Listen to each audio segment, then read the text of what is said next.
मित्रों, भविष्य दर्शन चैनल में आपका हार्दिक स्वागत है। भविष्य दर्शन चैनल आपके लिए लेकर आ रहा है विभिन्न लग्नों में उत्पन्न जातकों की विशेषताएं तथा भावेशों की शुभाशुभता। प्रिय मित्रों, ग्रह तो शुभ, पापी या क्रूर होते ही हैं, परंतु भाव भी शुभ या अशुभ होते हैं। फलित के संबंध में शुभ भाव का स्वामी शुभ तथा अशुभ भाव का स्वामी अशुभ होता है।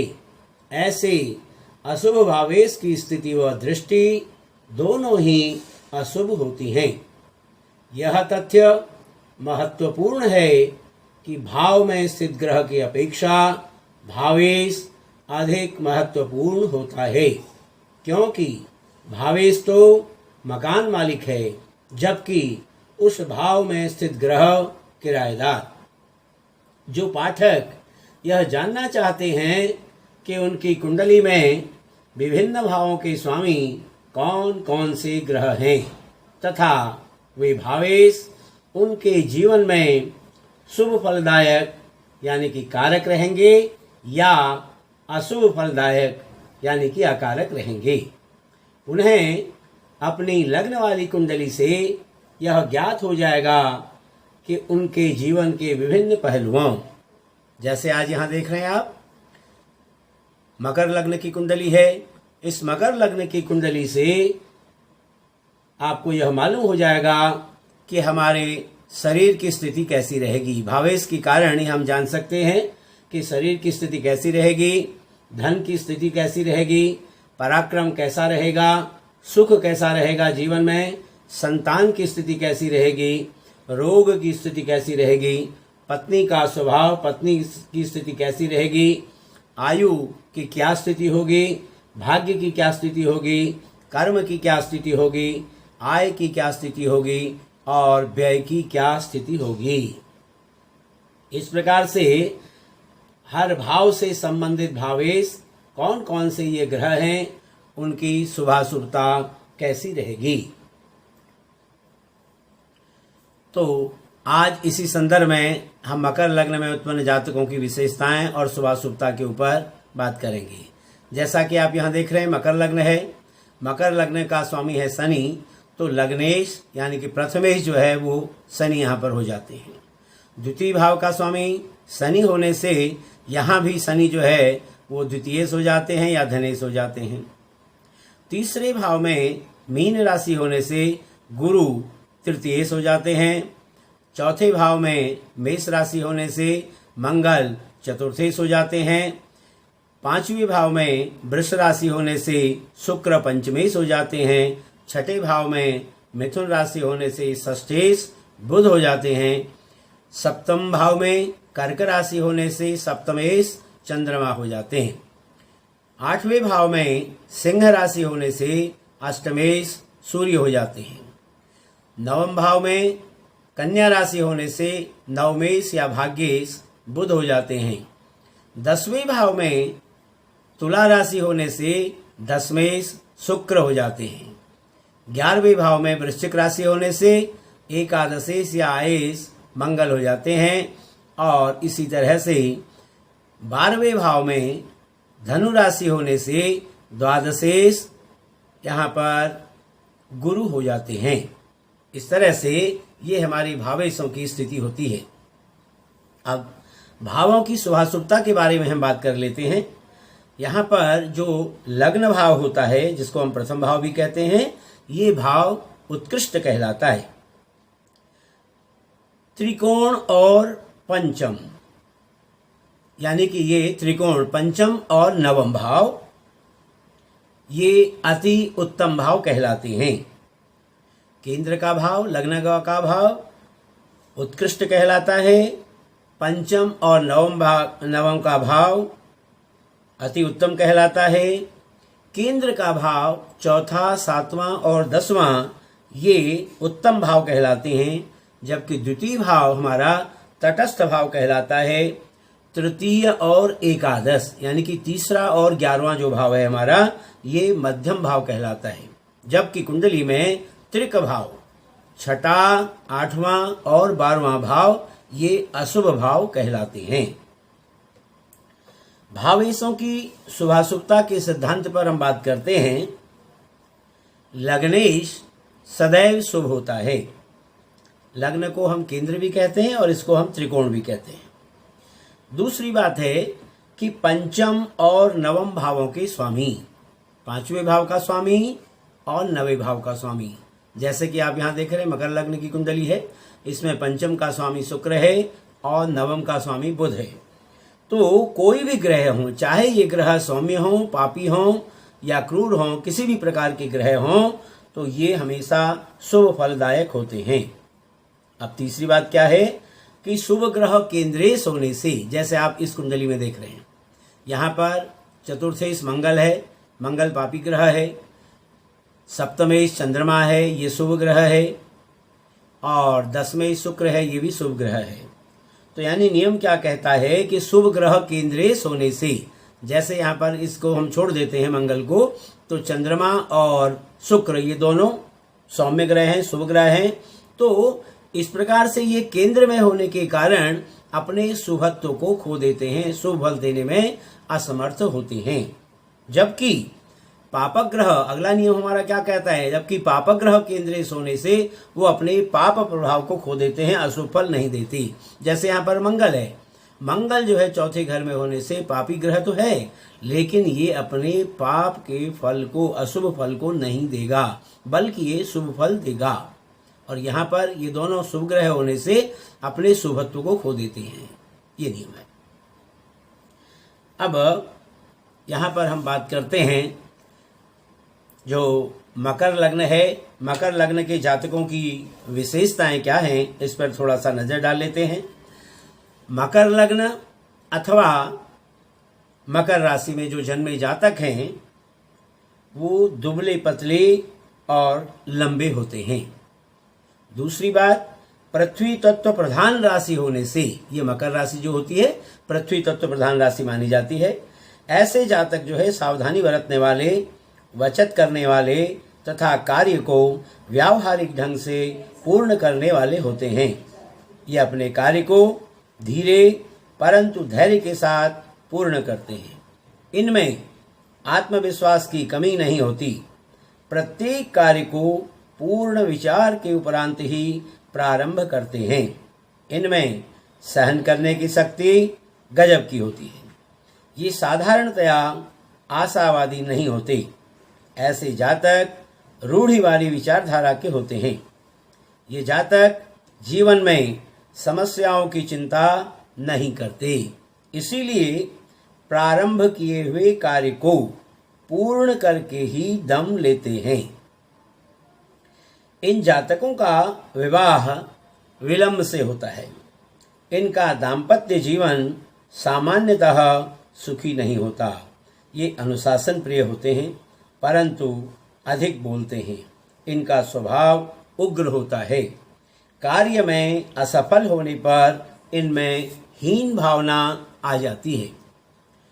इनकी त्रुटि बताने पर ये नाराज हो जाते हैं।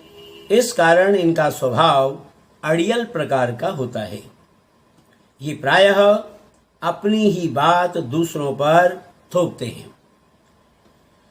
अब यहाँ पर मकर लग्न में, लग्न पर यदि अशुभ ग्रहों का पाप प्रभाव होने से, यानी किसी भी प्रकार से यहाँ पर पापक ग्रहों का प्रभाव हो जाए, उनकी दृष्टि हो जाए, तो इस लग्न के जातक चोर, उचक्के, जीवकतरे या दादा बन सकते हैं। परंतु शुभ प्रभाव से युक्त होने पर ईमानदार तथा कर्तव्यनिष्ठ भी होते हैं।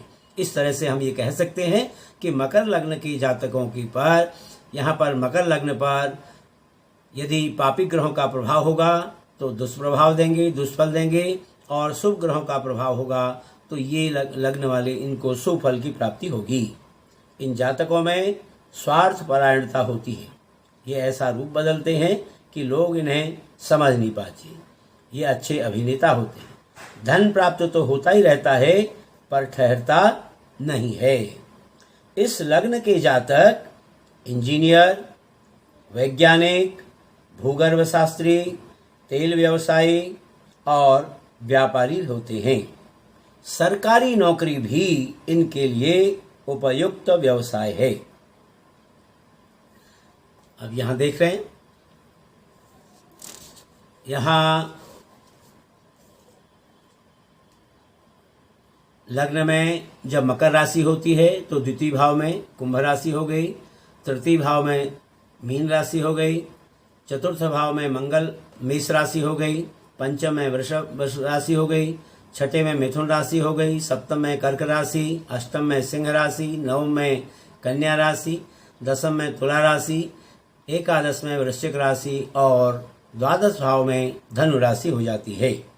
अब हम बात करते हैं भावेशों की शुभाशुभता के ऊपर। जैसा कि आप यहां देख रहे हैं, ये मकर लग्न की कुंडली है। सबसे बात करेंगे सूर्य की।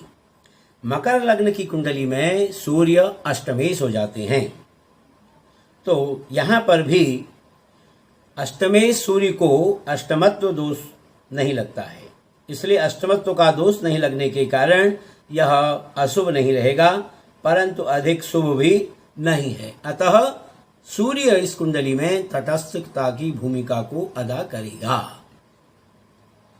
अब बात करते हैं चंद्रमा की। मकर लग्न की कुंडली में चंद्रमा है सप्तमेश। अब यहां पर चंद्रमा, जैसा नियम बताया था, शुभ ग्रह केंद्रेश होने से वो अपने शुभत्व को खो देता है। तो यहां पर क्या हुआ कि शुभ ग्रह केंद्रेश होने से चंद्रमा के अंदर केंद्राधिपत्य दोष से ये चंद्रमा दूषित हो गया, इसलिए मकर लग्न की कुंडली में चंद्रमा अकारक हो गया। तो इसलिए चंद्रमा मकर लग्न की कुंडली में अकारक रहेगा, सूर्य तटस्थ रहेगा, जबकि चंद्रमा अकारक रहेगा। अब बात करते हैं मंगल की। मकर लग्न की कुंडली में आप देख रहे हैं, यहां पर मंगल चतुर्थेश और एकादशेश है, जहां पापक ग्रह केंद्रेश होने से इनमें शुभत्व हो गया, और ठीक उसी तरह से एकादशेश होने से त्रि, षट और आय, तीसरे घर का स्वामी, छठे घर का स्वामी और 11वें घर का स्वामी होने से ये त्रिषणाय दोष हो जाता है। तो यहां पर एकादशेश होने से मंगल को त्रिषणाय दोष हो गया, तो इसमें अशुभता अधिक आ जाती है। इसलिए मंगल जो है मकर लग्न की कुंडली में अशुभ एवं अकारक रहेगा। अब हम बात करते हैं बुध की। मकर लग्न की कुंडली में बुध जो है षष्ठेश और नवमेश भाग्येश हो जाते हैं। अब यहां पर देख रहे हैं आप कि त्रिकोणेश होने से, यानी कि आपको नियम बताया था कि पंचम भाव का स्वामी और नवम भाव का स्वामी कोई भी ग्रह हो हमेशा शुभ फल देता है। तो यहां पर त्रिकोणेश होने से जो शुभता बुध ने प्राप्त की है वह उसके षष्ठेश होने से अत्यल्प हो गई है। यहाँ पर षष्ठेश भी हो गया, त्रि, षट, आय का दोष भी जो है यहाँ पर बुध को लग गया, जिससे बुध दूषित हो गया। अतः यह सामान्य अकारक की भूमिका को अदा करेगा।